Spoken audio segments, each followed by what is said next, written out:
Udhna BRTS રૂટમાં રિક્ષા ચલાવી bus driver સાથે મારામારી કરી બસને નુકસાન કરી ભાગી છૂટેલા આરોપીને ઉધના પોલીસે ઝડપી પાડ્યો।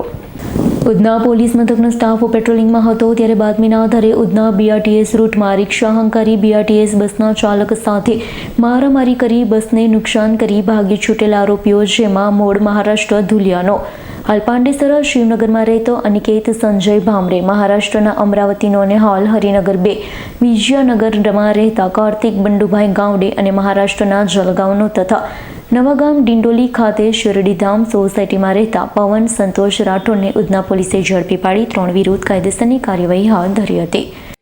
ગઈ તારીખ 24ના રોજ બપોરના 3:45 થી 4ના સમયગાળા દરમિયાન ઉધના નવસારી જે બીઆરટીએસ રૂટ છે, આજે જે ઉધના પોલીસ સ્ટેશન વિસ્તારમાં આવ્યો છે, આ બીઆરટીએસ રૂટ ઉપર બીઆરટીએસના વ્હીકલ અને અન્ય જે ઇમરજન્સી વ્હીકલ્સ હોય છે એના સિવાય કોઈ પણ વ્હીકલને જવાનો પ્રતિબંધ હોય છે।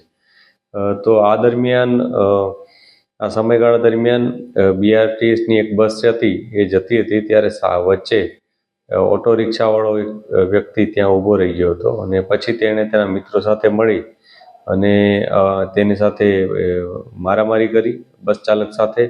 એને બસનો કાચ પણ તોડી નાખ્યો, એને અપશબ્દો પણ કહ્યા અને જાનથી મારી નાખવાની ધમકી પણ આપી। આ બાબતને લઈ અને પોલીસે તત્કાલ પહેલાં તો ફરિયાદ નોંધી લીધી અને જે આરોપીઓ હતા એ લોકોની શોધખોળ શરૂ કરી દીધી હતી અને ખૂબ જ ટૂંકા ગાળામાં આરોપીઓને પકડી પાડી અને કાયદેસરની કાર્યવાહી કરી હતી।